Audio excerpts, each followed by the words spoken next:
Acompáñenme por favor a Mateo capítulo 10.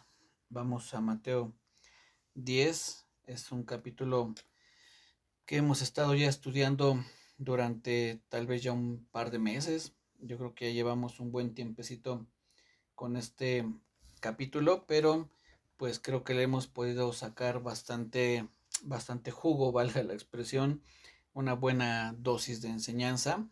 Y en esta noche vamos a considerar el pasaje que es a partir del verso 34 y hasta el 39, Mateo 10, 34 al 39. En algunas Biblias trae un título que dice Jesús causa de división o también Jesús causa de disensión. Eso es lo que dice este pasaje. Vamos a leerlo y después ya comenzamos propiamente con la enseñanza, ¿sí? Dice entonces Mateo capítulo 10 a partir del verso 34. No penséis que he venido para traer paz a la tierra. No he venido para traer paz, sino espada, porque he venido para poner en disensión al hombre contra su padre, a la hija contra su madre y a la nuera contra su suegra. Y los enemigos del hombre serán los de su casa. El que ama a padre o a madre más que a mí no es digno de mí. Y el que ama a hijo o a hija más que a mí no es digno de mí. Y el que no toma su cruz y sigue en pos de mí no es digno de mí. El que haya su vida la perderá, y el que quiera perder, perdón, y el que pierda su vida por causa de mí la hallará. Vuelvo a leer este último verso. El que haya su vida la perderá, y el que pierde su vida por causa de mí la hallará. Esto que menciona aquí el Señor Jesús, para antes de estudiarlo, entrar de lleno en cuanto al pasaje, como una breve introducción. El pueblo de Israel, lo que podemos conocer como el pueblo de Dios, desde el Antiguo Testamento, no solo ahora que somos nosotros considerados como pueblo de Dios, pero refiriéndome específicamente al pueblo de Dios en el Antiguo Testamento, siempre han tenido conflictos, siempre ha habido conflictos internos, en algún momento por su fe, es decir, por creer en Dios. Recordemos que aunque todo el pueblo de Dios estaba bajo el cuidado de Dios, no todos creían u obedecían a Dios de la misma manera. En algún momento podemos ver a Moisés, podemos ver a Josué, a David, a Moisés, a Abraham, es decir, gente que creía y obedecía a Dios, pero muchos otros del pueblo no conocían o no creían, no obedecían a Dios. Y entonces había conflicto por la fe o por creer en Dios. Recordemos que en algún momento incluso Aarón fabrica un becerro de oro para que el pueblo lo adore. Entonces, aún que Aarón era un hombre muy cercano a Moisés, pero había una división, había una disensión entre ellos. Vale la pena mencionar también que disensión, para que tengamos de una vez esta idea, lo que significa esta palabra es una contrariedad u oposición en pareceres o propósitos. Disensión no es como pleitos, es decir, no es que el Señor Jesús dijera literalmente vine a que se peleen, pero sí a que haya una división, una oposición entre nuestros pensamientos, los que hemos creído en el Señor, y los pensamientos de las otras gentes. Entonces, en el pueblo de Dios, hablando, insisto, en el Antiguo Testamento, ya había este tipo de disensión. Algunos que querían seguir al Señor y otros que lo abandonaban, algunos que hacían caso a lo que los profetas decían y otros que negaban que esas palabras fueran de Dios. Entonces, siempre ha habido esos conflictos, e incluso también conflictos externos. Esto que les acabo de comentar eran internos, es decir, eran parte dentro del pueblo, la misma gente, los mismos integrantes del pueblo de Dios, de repente llegaban a tener este tipo de problemáticas. Pero también había problemas externos o había conflictos externos que eran los que venían a atacar al pueblo de Dios y los robaban, les quitaban sus tierras. Esos conflictos no eran por la fe en Dios, sino era por intereses territoriales o económicos.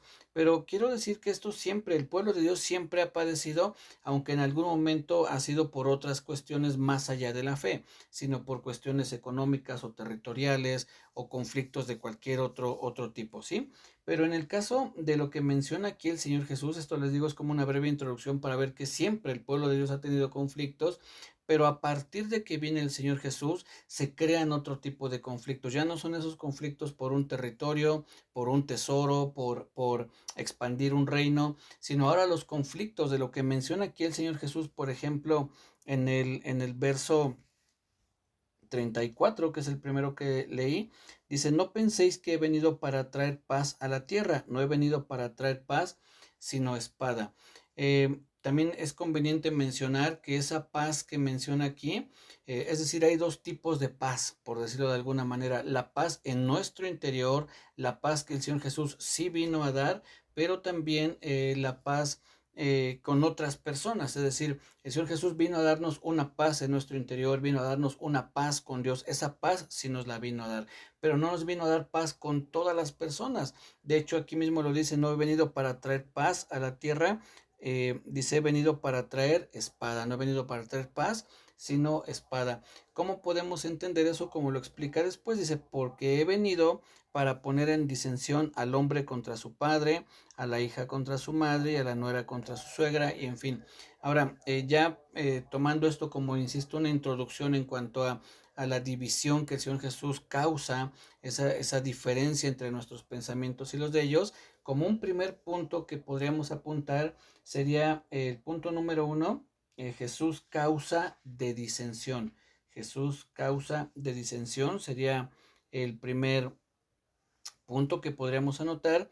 Y entonces ya para explicarlo un poquito mejor, les decía que disensión significa que hay una oposición o una contrariedad entre pareceres o propósitos. Eso lo vemos muy claro cuando nosotros queremos leer la Biblia, ir a la iglesia, orar, acercarnos un poco más a Dios, y la gente cercana a nosotros, la gente que nos conoce y que no está en ese mismo sentir que nosotros, entonces nos critican, nos señalan, nos dicen que si ya nos lavaron el cerebro, que si ya nos volvimos santos y cosas así. Hay esa división entre lo que nosotros pensamos y la gente que no cree en el Señor.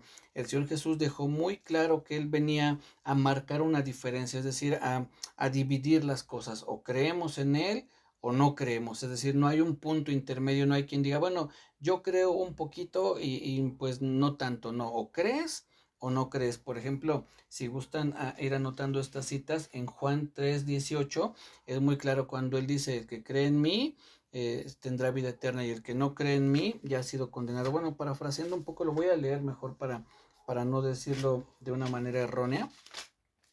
Juan 3:18. Vean cómo dice aquí el Señor Jesús.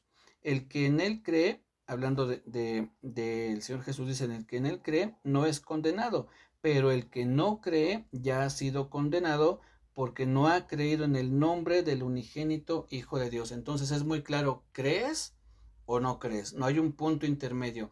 Esa es la disensión que vino a causar el Señor Jesús. O crees o no crees. En otro pasaje, por ejemplo, dice, ¿están conmigo o contra mí? ¿Están recogiendo conmigo o están desparramando? Eso lo dice en Mateo 7, 13 y 14, no, perdón, en Mateo 12:30, es donde menciona eso, ¿estás conmigo o contra mí? No hay otro punto, no podemos decir, pues me dio un poco con el Señor, pero un poco con el mundo. Si estamos un poco con el mundo, no estamos nada con el Señor, o estamos con Él o contra Él, o recogemos o desparramamos. En otro pasaje dice, por ejemplo, entra por la puerta estrecha o por la puerta ancha. Camina por el camino angosto o por el camino espacioso. No hay un camino intermedio, no hay que puedas ir un poquito aquí y un poquito allá. Eso está en Mateo 7, 13 y 14, donde habla acerca de esa puerta estrecha o la puerta ancha, o el camino angosto o el camino espacioso. En otro momento dice que el árbol bueno da frutos buenos y el árbol malo da frutos malos. Tampoco no hay un punto intermedio, no hay que un árbol a veces da frutos buenos y a veces malos, no. O eres un buen árbol y estás dando buenos frutos, o eres un mal árbol y se están dando malos frutos, ¿sí? Entonces no hay, digamos, otra opción. Y bueno, eso está en Mateo 7, 17, 20. Y un ejemplo más en cuanto a esta forma en la que el Señor Jesús claramente nos muestra esas únicas dos posturas es o te ama el mundo o te aborrece, no hay de otra. Tampoco no hay que uno puede decir, bueno, es que sí, el mundo medio me ama un poquito, pero también me aborrece. No, o el mundo nos aborrece por estar con el Señor, o el mundo nos ama por estar con el mundo. Si el mundo nos ama es porque estamos inmiscuidos en las cosas del mundo, pero si el mundo nos aborrece es porque estamos con el Señor. Eso lo encontramos en Juan 15:19. Entonces, esa es la disensión que vino a causar el Señor Jesús. Insisto, para con Dios tenemos paz. Se espera que entre hermanos, entre aquellos que hemos creído en el Señor Jesús, también haya paz, haya unidad, haya armonía, estemos bien. Pero la gente que no cree en el Señor, aquellos que han rechazado al Señor Jesús, entonces van a estar en contra de nosotros. Va a haber una oposición entre ellos y entre nosotros, y mayormente con los cercanos que son con los que más convivimos y que obviamente no crean, ¿no? Si en nuestra familia, por la misericordia de Dios, todos creen en Él, todos creen en el Señor Jesús, bueno, las cosas serán diferentes. Pero si en una casa hay una persona que cree en el Señor Jesús y que desea seguirlo con todo su corazón, y otra persona que no cree, una persona que rechaza al Señor, entonces se van a generar estos conflictos. No hay otro punto, estamos con el Señor o estamos en contra de él. Sí, tenemos que tener eso bien presente para que podamos entender este pasaje en cuanto a esa causa de disensión o de división. Y cuando dice también no penséis que he venido para traer paz a la tierra, no he venido para traer paz, sino espada.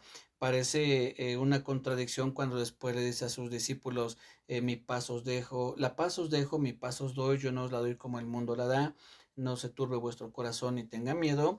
Entonces, no, bueno, a ver cómo, entonces sí les dejo paz o no vino, bueno, si en un sentido hay una paz en nuestro interior, hay una paz entre hermanos, hay una paz para con Dios, pero con el mundo entonces estamos en conflicto. Con el mundo, con aquellos que no creen en el Señor, es donde nosotros estamos en conflicto. Entonces el punto número uno es que el Señor Jesús causa de disensión. No es que Él sea, no es que Él la provoque, pero sí por su causa. Es decir, no es porque Él porque diga cosas polémicas o porque diga cosas hirientes o porque diga alguna situación que ofenda a las personas de una manera grosera, entonces cause división. No, en ese sentido no, sino es Jesús causa, es decir, Él, su persona, su santidad, sus propósitos es lo que causa esa disensión entre las personas, ¿sí? Entonces tengamos primero bien presente eso.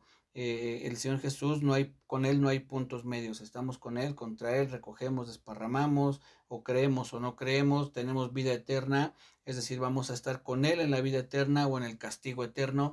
Tampoco hay un punto intermedio como el purgatorio. A lo largo de la Biblia, esto nada más es un breve paréntesis, a lo largo de la Biblia encontramos que solo hay esas dos posturas, con Él, contra Él, vida eterna o castigo eterno, eh, santidad o estar como en pecado. Entonces no hay un punto intermedio y el purgatorio sería un punto intermedio. Entonces la Biblia no enseña en ningún momento esos puntos intermedios, o es izquierda o es derecha, es arriba o abajo, es blanco o negro, pero no hay un punto intermedio, sí, solo como un pequeño paréntesis.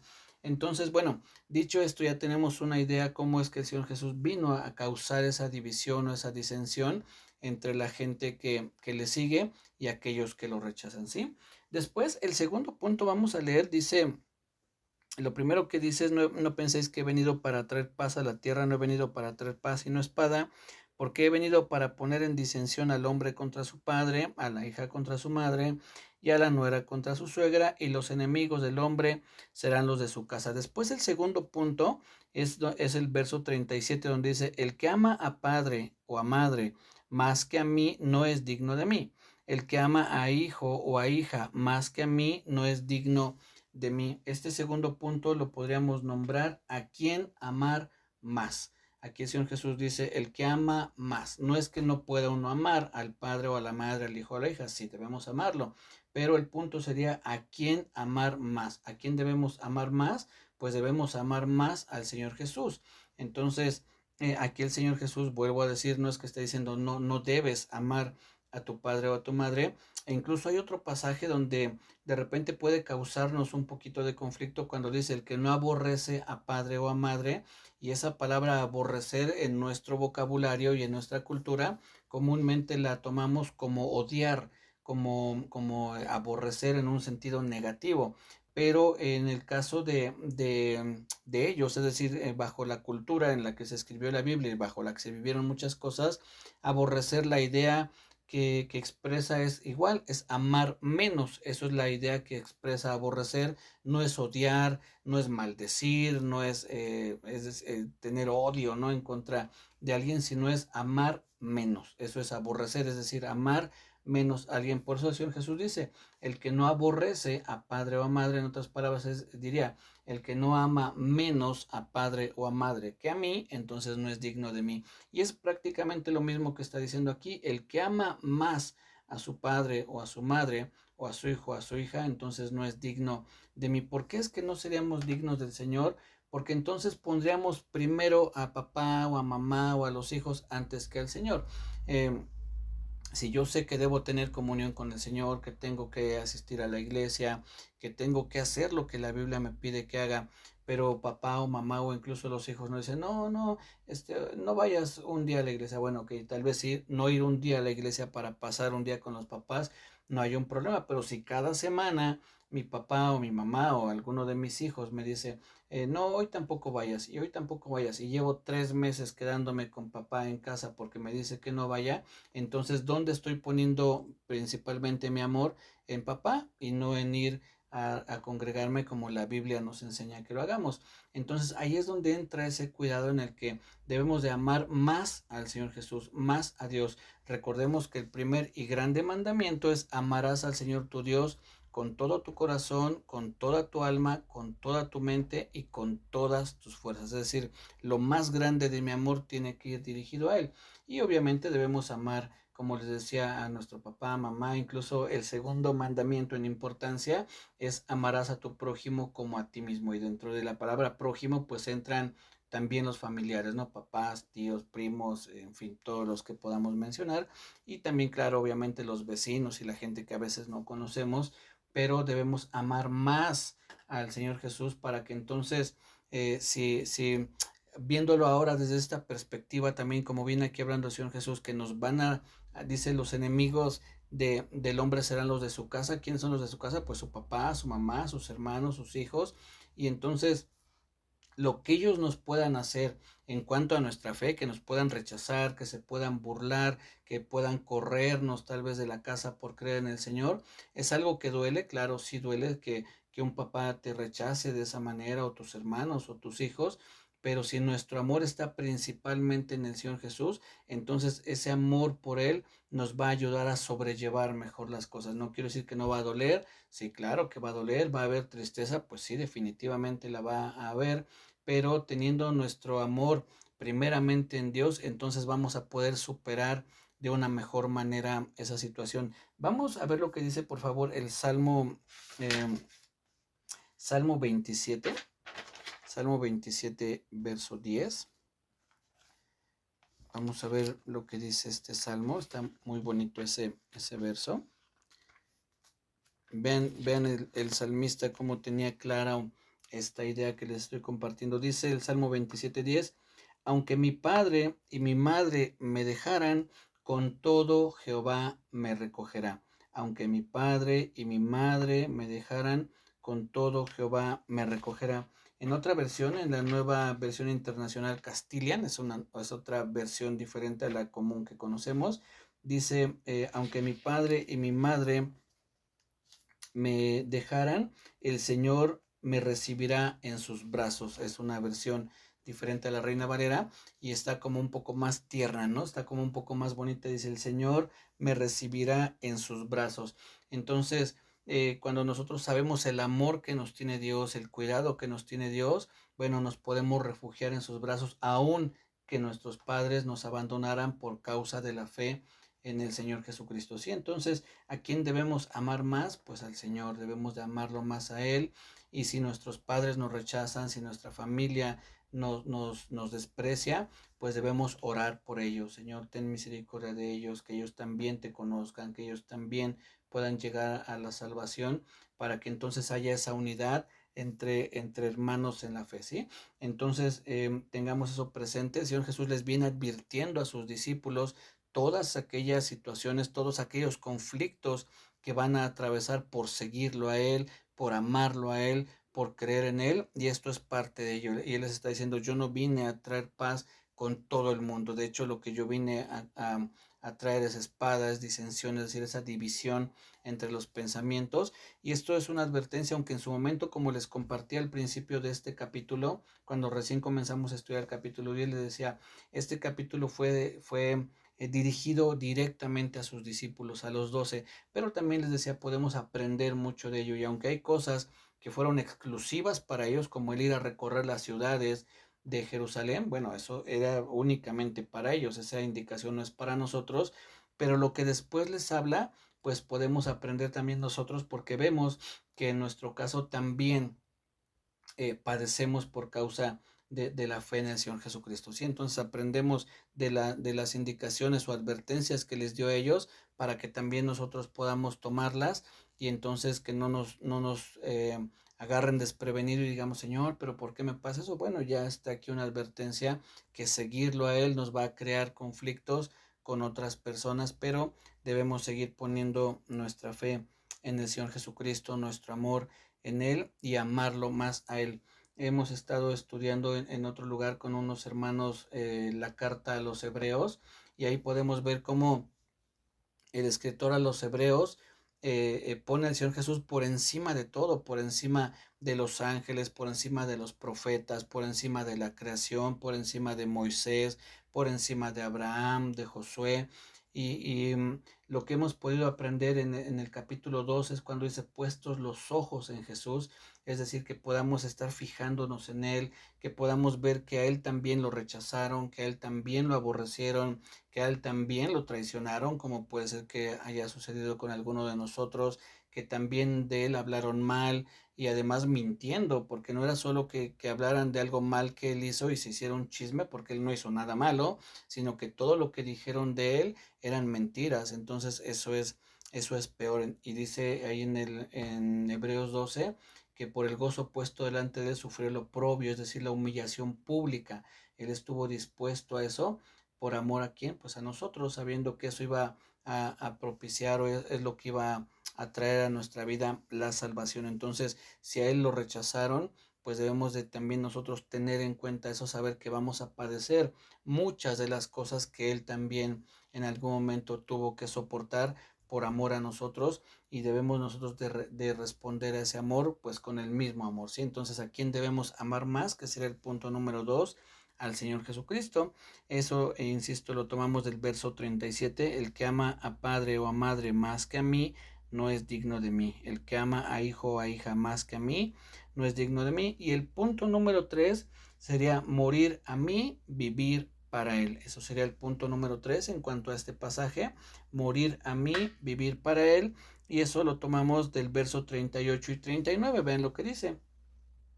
Y el que no toma su cruz y sigue en pos de mí, no es digno de mí. ¿Qué es tomar su cruz? Bueno, para los judíos en aquel tiempo, ellos tenían muy presente lo que significaba la cruz, o lo que representaba la cruz, pues era un lugar de tormento, era un lugar de castigo, era un lugar de muerte, era un lugar de humillación, era un lugar donde se castigaba a las personas, y eran, los ponían sobre lugares públicos para que los demás vieran cómo sufrían a los que el imperio romano decidía ejecutar, y los demás tuvieran temor de no rebelarse contra el imperio romano, o de cometer algún delito que pudiera llevarlos a la cruz. Entonces, cuando le dice el que no toma su cruz, a la mente de los discípulos, yo creo, lo más seguro que haya venido era todo ese sufrimiento, el castigo, la humillación, el que fueran exhibidos ahí públicamente, castigados, azotados, heridos, sufriendo. Debió haber sido algo espantoso, y eso a la idea que nos debe llevar a nosotros es que estemos dispuestos a morir, aunque nos duela, aunque nos parezca, no sé, algo muy pesado de sobrellevar, aunque parezca que no vamos a poder, que no vamos a soportar, pero dice, el que no toma su cruz y sigue en pos de mí, no es digno de mí. Es decir, que uno debe estar dispuesto a padecer por causa del Señor. Y después vean lo que dice, el que haya su vida la perderá, y el que pierde su vida por causa de mí la hallará. ¿Qué significa esto? Bueno, si tú estás dispuesto a morir, si tú estás dispuesto a tomar tu cruz, es porque estás dispuesto a morir. En otras palabras, estás dispuesto a perder tu vida. Es decir, si tú estás dispuesto a perder tu vida, a entregar tu vida, a renunciar a ti, a morir a ti, entonces eres digno de mí. Pero dice antes el que haya su vida, es decir, si tú deseas proteger tu vida, y que cómo podemos tomar esto de proteger tu vida o buscar tu vida. Bueno, una forma de entenderlo es vivir para ti, es decir, qué es lo que a mí me agrada. Sé que debo leer la Biblia, pero me gusta más ver videos en YouTube. Sé que debo ir a la iglesia, pero es que hoy juega no sé, México, ¿no? La selección, y entonces mejor me quedo a ver el partido. Sé que debo levantarme para tener comunión con Dios, pero prefiero dormir una hora más. Entonces, ¿para quién estoy viviendo? Para mí. Eso es buscar o hallar mi vida, es decir, estoy viviendo para mí y no para el Señor. La otra manera, cuando habla aquí, el que pierda su vida por causa de mí, es renunciar muchas veces a eso. No quiere decir que no podamos ver un partido o una película o un día pues ver videos en YouTube, pero si estoy llenando mi vida de eso y no de Dios, y no estoy teniendo comunión con Él, entonces ahí es donde estoy viviendo para mí y no para Él. Debemos renunciar a muchas de esas comodidades, a muchos de esos placeres que, si bien en esencia no son malos, pero sí cuando nos roban la comunión con Dios, ahí es donde se convierte en algo malo. Siempre va a haber lucha, siempre la carne va a querer retomar nuevamente sus gustos, sus placeres, pero ahí es donde entra la fe en el Señor Jesucristo, el que Él pudo vencer, el que Él pudo vencer a la carne, en el que Él no hubo pecado, en el que Él no cometió errores. Yo creo, lo digo firmemente, Él no desperdició su tiempo. No digo que no haya tenido tiempo de descanso, de esparcimiento. En una ocasión se nos cuenta en la Biblia que se suben a una barca y el Señor Jesús se acuesta a dormir. Y no es que eso sea un pecado, ¿no? El que diga, bueno, pues mientras llegamos al otro lado me duermo. Uno tal vez viéndolo desde un sentido legalista, uno puede decir, ¿y por qué no aprovechó el tiempo para enseñarle a sus discípulos? No, porque eso nos enseña también que hay momentos, sí, para descansar, hay momentos en los que podemos tomar una siesta, como se dice. Entonces, sí hay momentos de esparcimiento, claro que los hay, pero no deben ser lo mayor, es decir, no es que no le dedique nada de tiempo a Dios, sino solamente al esparcimiento. Ahí es donde entra un problema, ahí es donde estoy viviendo para mí y dejando a un lado a Dios. Vamos a ver lo que dice, por favor, en 2 Corintios 5, segunda carta a los Corintios 5, y voy a leer lo que dice a partir del verso 14, 2 Corintios 5:14. Dice, porque el amor de Cristo nos constriñe. ¿Qué significa esto de constriñe? Es como decir nos obliga, pero no de una manera forzada. Es decir, si nosotros vamos conduciendo en una calle y de repente cierran esa calle, ponen una patrulla, la atraviesan ahí, entonces eso nos obliga a dar vuelta. A eso se refiere, no es que el patrullero nos diga, órale, das vuelta y nos empuje, ¿no? Y nos haga de una manera agresiva. No, sino cuando habla de que nos constriñe, es decir, nos obliga en el sentido de que no nos deja una opción, es decir, uno voluntariamente da vuelta porque no hay otra opción. En este caso, el amor de Cristo nos obliga voluntariamente, es decir, nos orilla a que voluntariamente pensemos lo siguiente. Vean lo que dice, nos constriñe pensando esto, que si uno murió por todos, luego todos murieron. Es decir, el amor del Señor Jesús te lleva a decir, ¿cómo no voy a vivir para Él si Él murió por mí? Vean lo que dice, que si uno murió por todos, luego todos murieron, y por todos murió para que los que viven ya no vivan para sí, sino para aquel que murió y resucitó por ellos. Entonces, eso es esa es la forma en que debemos de vernos como con esa obligación, insisto, no forzada, sino el hecho de decir, bueno, si Él dio su vida por mí, si Él murió por mí, si Él estuvo dispuesto a padecer todo lo que sufrió en la cruz, ¿cómo no voy a vivir yo para Él? ¿Cómo no voy a morir a mí y vivir para Él? Cuando el apóstol Pablo dice también que con Cristo estoy juntamente crucificado, es porque viene hablando acerca también de de todo lo que él en algún momento conocía en cuanto al judaísmo. Es decir, él dice, he decidido renunciar a eso, con Cristo estoy juntamente crucificado, ya no vivo yo, sino vive Cristo en mí, y lo que ahora vivo, dice, lo vivo en la fe del Hijo de Dios, el cual me amó y se entregó por mí. Fíjense cómo Dios llevó al entendimiento al apóstol Pablo de decir eso, ya no vivo para mí, ahora vivo para él. Vuelvo a decirlo, no es que uno no pueda tener gustos, momentos de esparcimiento, ir con la familia, todo eso está muy bien, sin olvidar que debemos de tener comunión con Dios, que debemos buscarlo a Él, conocerlo a Él. Ahí mismo en Hebreos, bueno, donde les mencionaba hace ratito que es una carta muy hermosa, muy interesante también, en el capítulo 3, verso 1, si no mal recuerdo, dice, considerad al apóstol y sumo sacerdote de nuestra profesión, palabras más, palabras menos, pero habla, cuando se refiere al apóstol y sumo sacerdote, está hablando acerca del Señor Jesús. Y cuando dice considerad al apóstol y sumo sacerdote, esa palabra considerad, la idea que nos da es escucha y obedece al Señor Jesucristo, escucha al apóstol, es decir, al mensajero, aquel que fue enviado a traerte un mensaje, y obedécelo como sumo sacerdote, como aquel que trae la dirección o los mandamientos o la voluntad de Dios a tu vida. Escucha y obedece. Consideremos al Señor Jesús así, escuchémoslo y obedezcámoslo, y de esa manera vamos a estar renunciando a nosotros y viviendo para el Señor. Ya no es lo que yo quiero, sino ahora es lo que tú quieres. Ahora decido vivir para ti, ¿sí? Entonces, los 3 puntos que vimos en cuanto a este pasaje, el primero es Jesús, causa de disensión, ¿sí? Sabemos que vamos a encontrar conflictos, pero debemos amarlo más a Él que a cualquier otra persona que se levante en contra de nosotros, aun que sean pues nuestros familiares. No se trata de, como les decía, ahora voy a odiar a mi papá, no, voy a orar por él y decirle, Señor, pues yo te ruego que tú también lo salves a él, que él tenga un encuentro contigo para que podamos andar juntos en este camino. Es amar más al Señor Jesús. Punto número 3 es morir a mí y vivir para él, dejar a un lado todo aquello que pudiera alejarme del Señor y buscar aquello que me acerca a Él, para que cada día esté más firme en lo que creo, y aun que vengan todos esos conflictos, no me aparte yo del Señor, ¿sí? Entonces, como conclusión, es que pues debemos de estar teniendo presente que va a haber conflictos, pero que debemos amar más al Señor, porque ese amor nos va a llevar a obedecerlo, a confiar en Él, a conocerlo también, y entonces podemos morir a nosotros y vivir para Él. Y como veíamos en el Salmo 27, el Señor me recibirá en sus brazos. Eso es algo muy hermoso, saber que no importa todo lo que estemos atravesando aquí, en algún momento el Señor nos va a recibir en sus brazos. Sí, eso es algo muy, muy, muy bonito, algo que debe traer mucha confianza, mucha esperanza a nosotros.